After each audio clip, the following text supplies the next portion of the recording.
Okay guys, this is the program that I'm using, or this is the app that I'm using. I'm going to show you on my iPhone. Let me pull it up on the screen.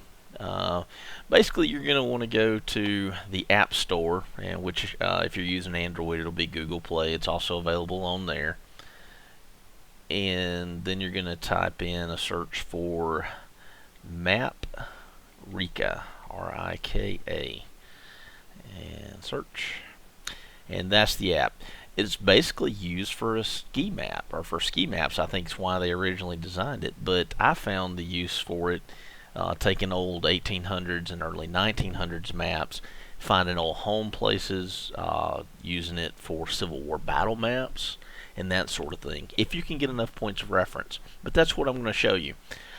Basically, you just click install if you hadn't installed it already. I've already got it, so I'm just going to open it. And this is no different than any other mapping software, in as it will show the current location, by today's roads. Where this thing gets really cool is right up here where you go to select maps. And once you do that, you can scroll down. I'm going to find one of the maps that I use, and it's the Cleburne County map, 1913. Alright, I'm going to select that on my phone, and then I'm going to GPS into where I am. And basically this is the same map, but this is overlaid from the 1913 map. And of course the roads have changed dramatically. You notice there's no longer an interstate showing on the map there. These are the roads well prior to the interstate system. Okay, the blue dot right there is where I am currently located. And if you'll notice, I'm going to zoom in just a little bit more. All of these dots right here, and right here, and right here, and here, and here, and here, here, and here, those are all home sites.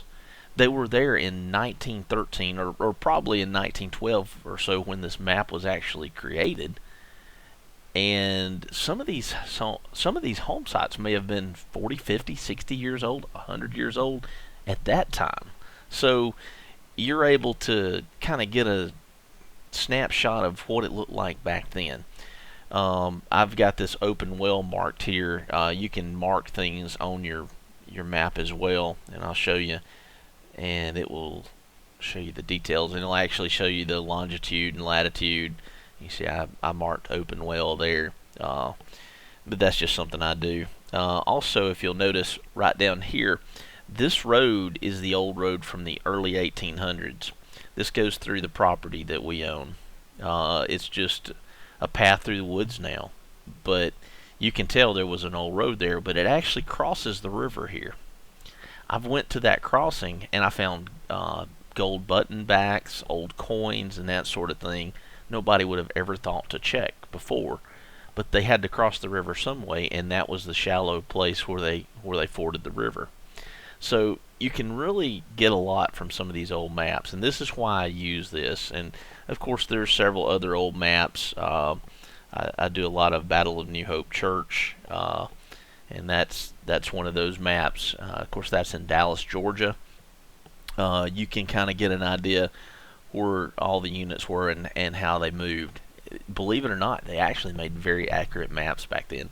It may be off a little bit, and it depends on whoever did the GPS overlay for this map. I didn't do this one, but it's fairly accurate. I've used it, and I've found cannonballs in this area here that were fired from the church over in here. So you're going to be able to really get a lot from this app, or at least I have.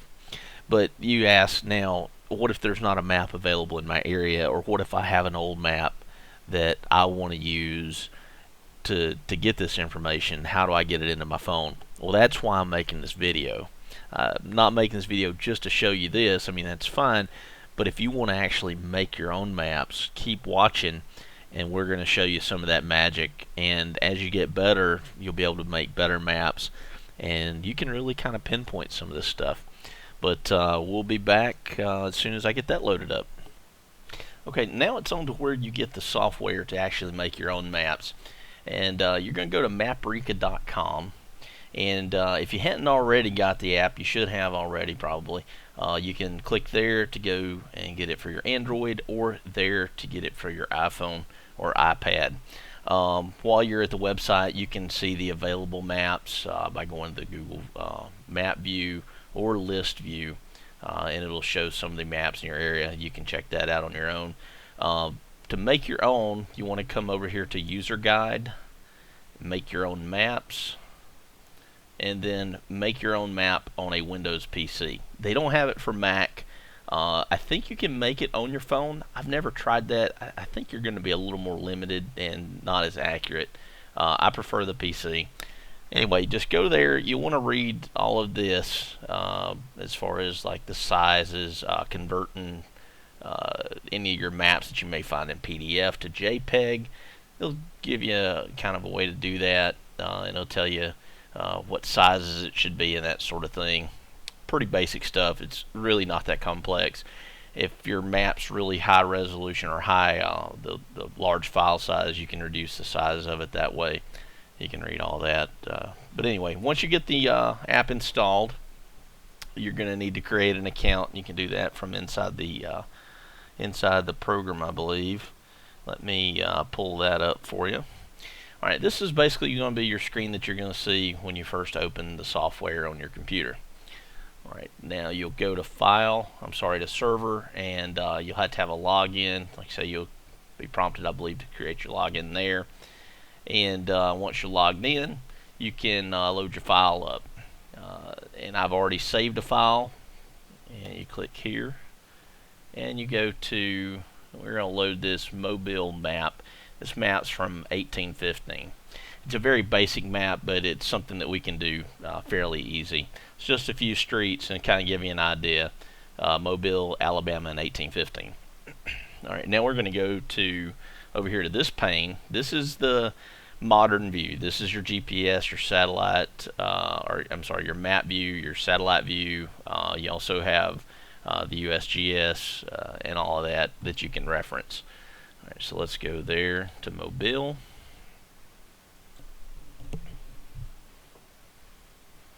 Alright, and we'll just zoom out a little bit.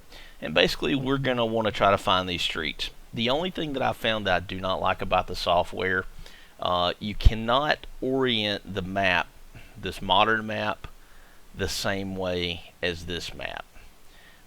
That's something I wish they would change or do in a future update. If there's a way to do it, I don't know how. But nevertheless, usually what I do, I'll start out with a street, like some old streets that may be the same name, and try to find the cross street and use that as a reference. So that's what we're going to do here. Old railroads where they cross rivers and that sort of thing. Granted, they can change occasionally, but it's rare.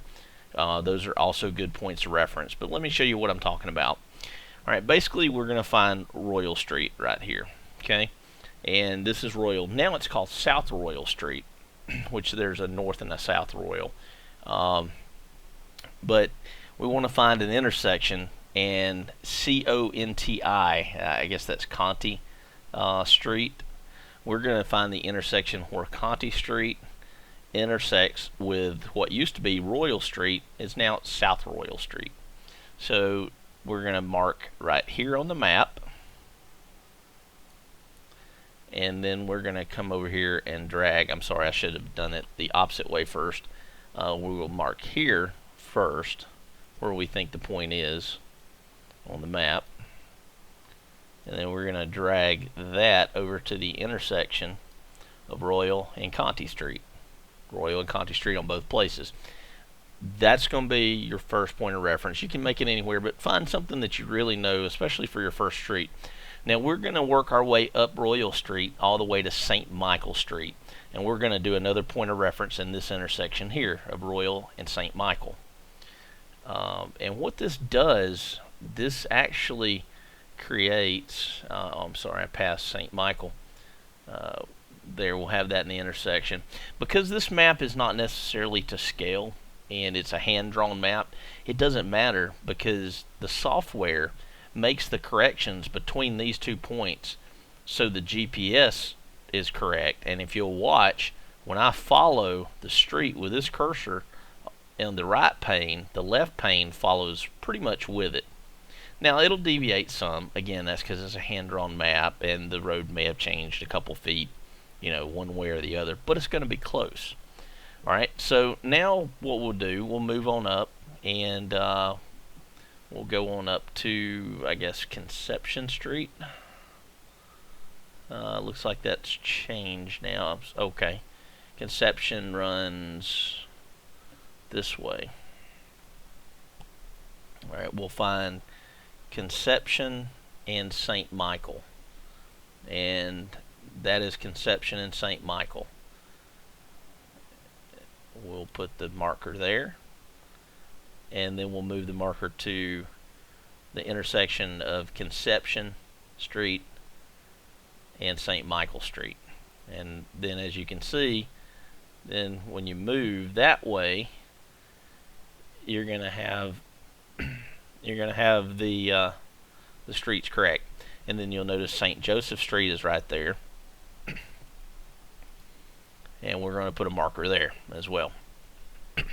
And you see when it creates one, it'll create one over here where it thinks it should be.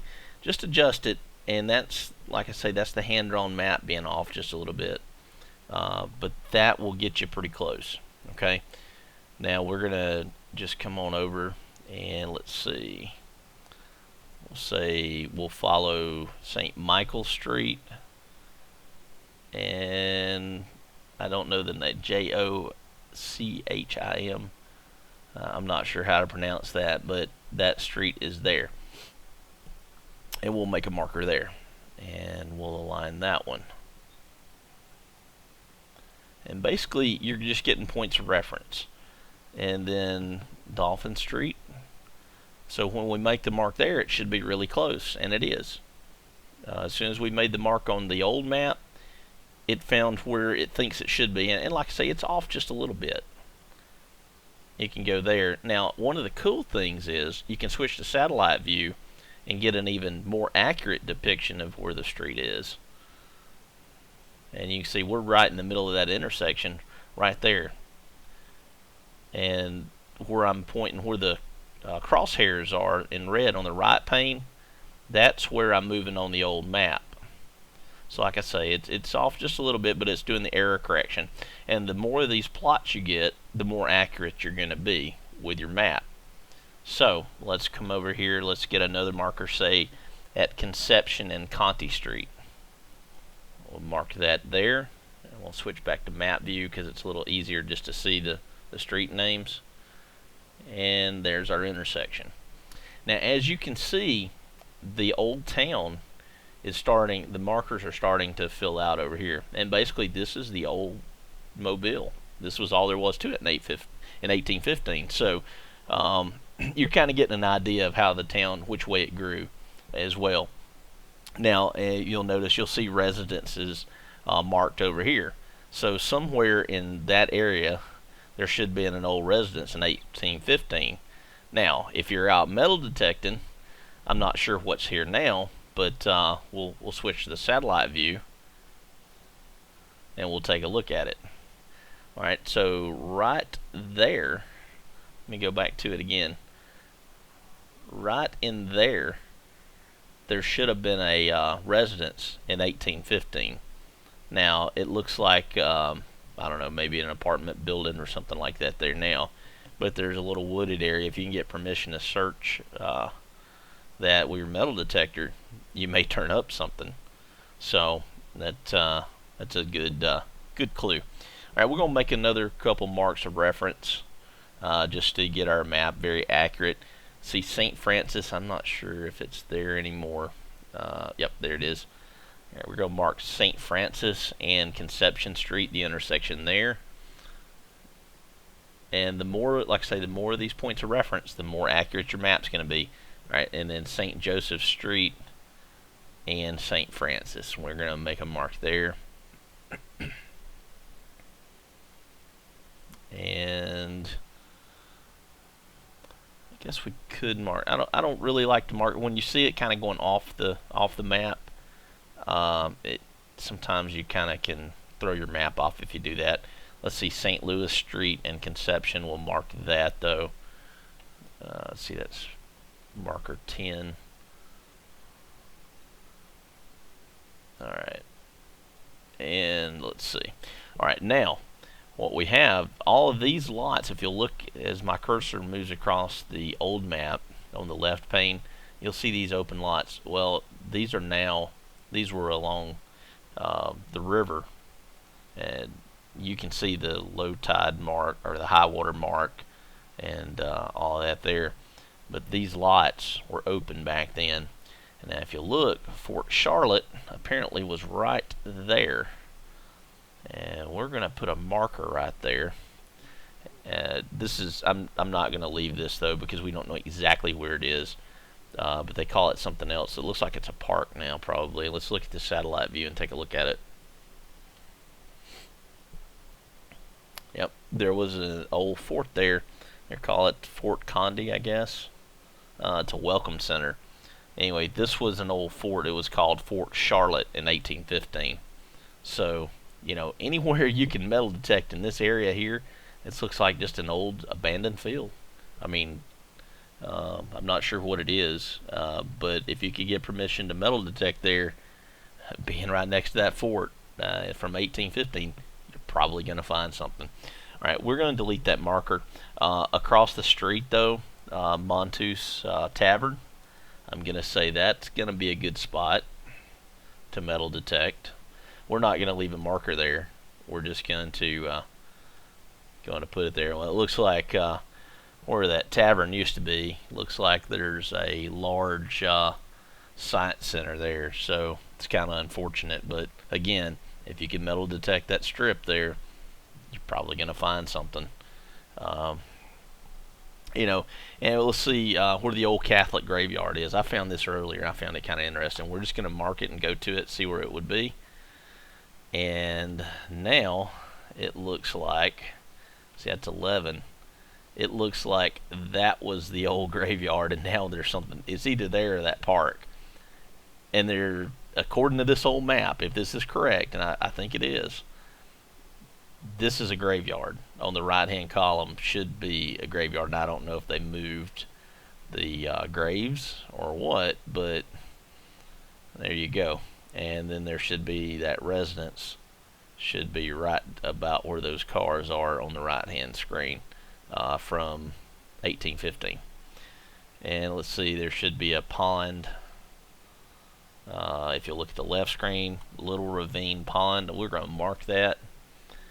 So there was a pond here in 1815. So there you go. I would say that would be a good spot if it hadn't been bulldozed too much to metal detect that area as well. But anyway, that's basically how we do it. I'm going to delete those markers. That's how you kind of get you know, your map set. You can find different residences and that sort of thing. You've got the USGS view. It's not effective on this particular map that we're doing, but if you've got maps where you're looking at the satellite view and you've got an old stream running down through there and you can't find it, it's actually very effective to mark it that way. Once you get your map finished, I recommend having, on a map this size, try to have 10 or 12 points of reference if you can. And the further out that you get from these points, sometimes those maps, for example, like if you get way out here, sometimes that map is not going to scale correctly, and you may not be as accurate. But like if you're trying to find this hospital right here, where it's now point 11, there was an old Spanish hospital where this park is right now.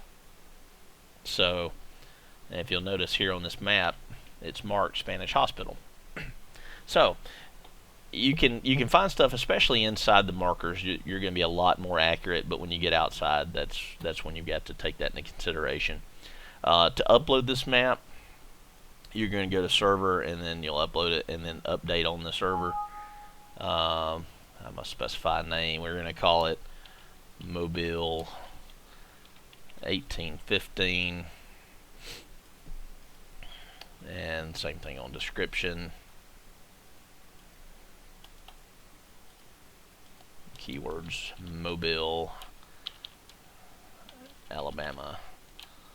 And Task Force History, I abbreviate TFH. So if anybody's looking for any of the maps I've created, search for TFH, you'll usually find them. And then your website, if you want to put one in there, phone number, whatnot. Ski report is not a ski map, but it works.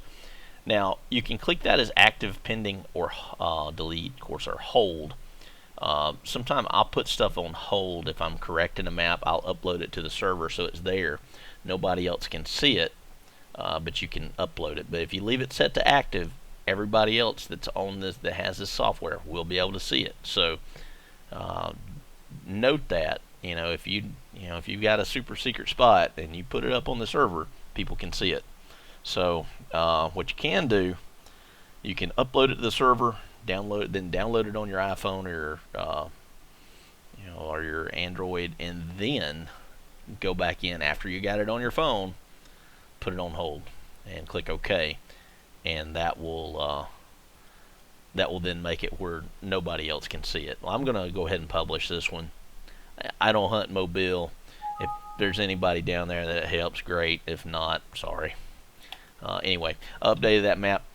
I'm going to show you. I'm going to close this one. I'm going to show you a couple others that I have worked on in the past. Hang on. Let's see. This is one. This is using an old. I believe it's an old soil map.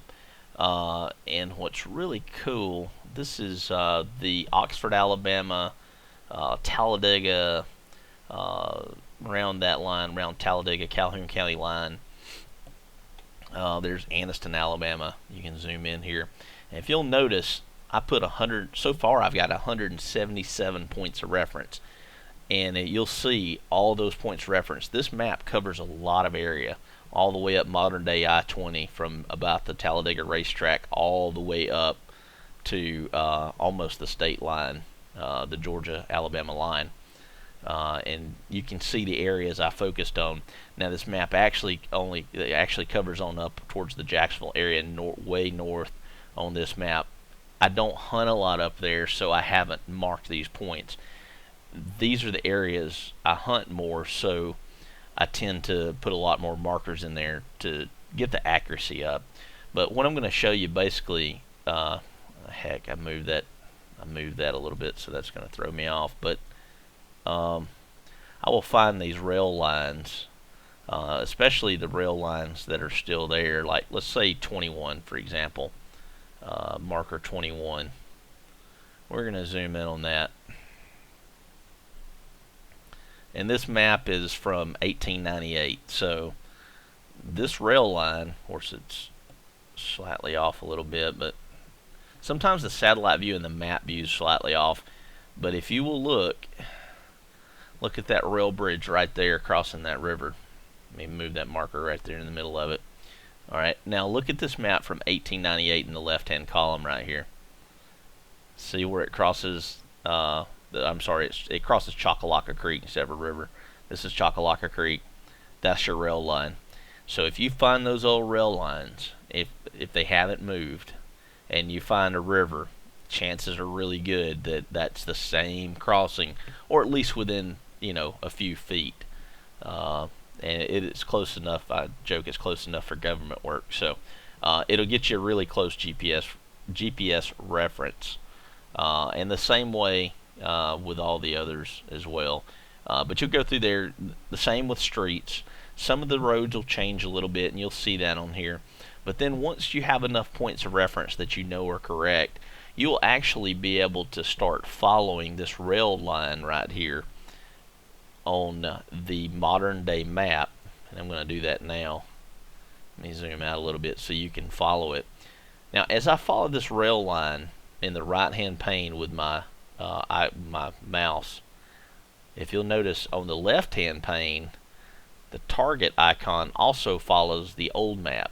That lets you know that you've got a good GPS overlay. So when you pull up this map in your software, when you update it to your phone, and then you overlay this map on the left hand screen, and you see a house. See, let me zoom in and find a house. for example, just below this rail line, this bridge we were just looking at, close to point 22. I'm going to get a satellite view.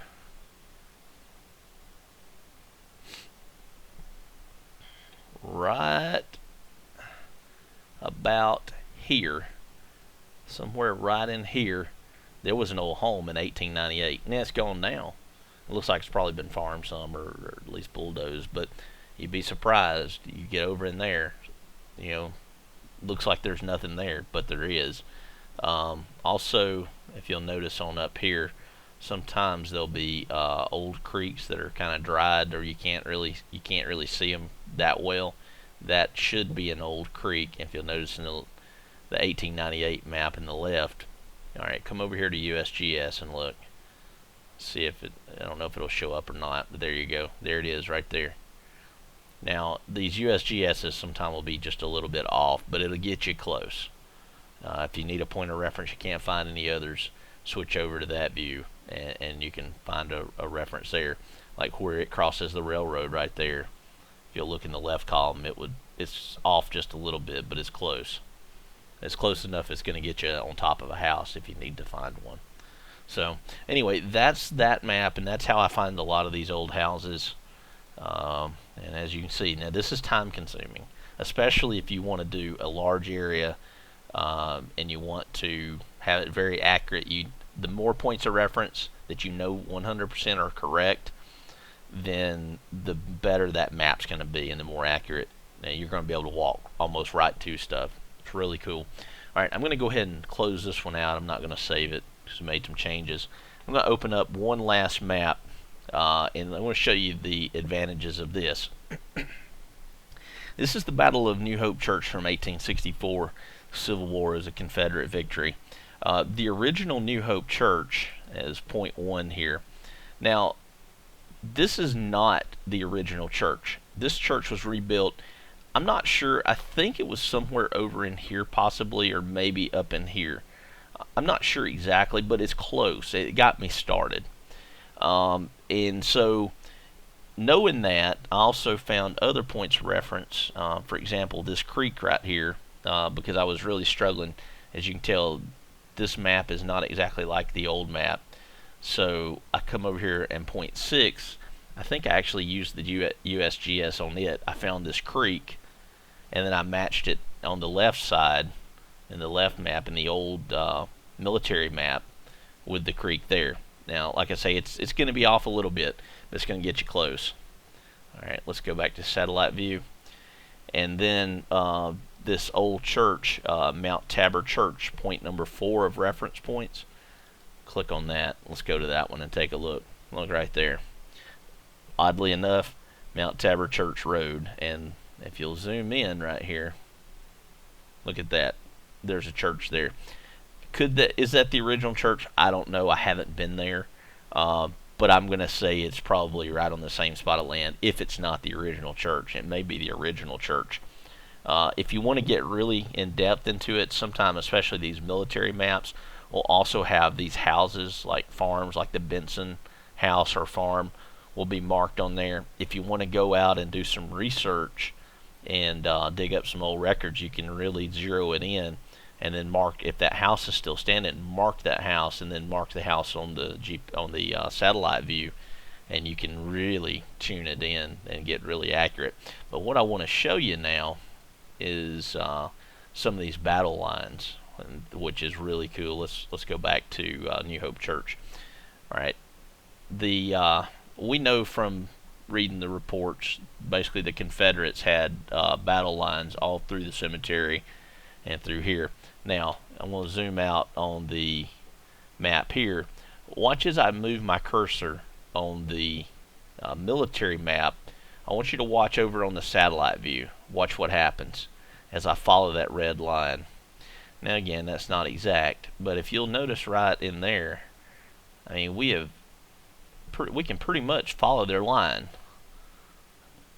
And as it crosses back the highway and starts over towards the mountains there, we can follow it. So it's very effective, and the same with the federal lines. We can come over here and and find some of the federal lines. And of course, there were federal lines on back in here, but this map doesn't show it on the where you see the writing. I found cannonballs and that sort of thing in there. So anyway, that's how I use this mapping software, and I have it on my phone. And then when I get out in the woods, I'll check it, and I can tell within at least 50 yards, sometimes 100 yards of where I need to be. And then it's a matter of just swinging your coil and finding what you're looking for, and matching it up with what you know about the area. You get over there and you start finding mini balls and parts of cannonballs. You're in the right spot. So anyway, I hope this helps you guys. If I can do anything for you, please let me know.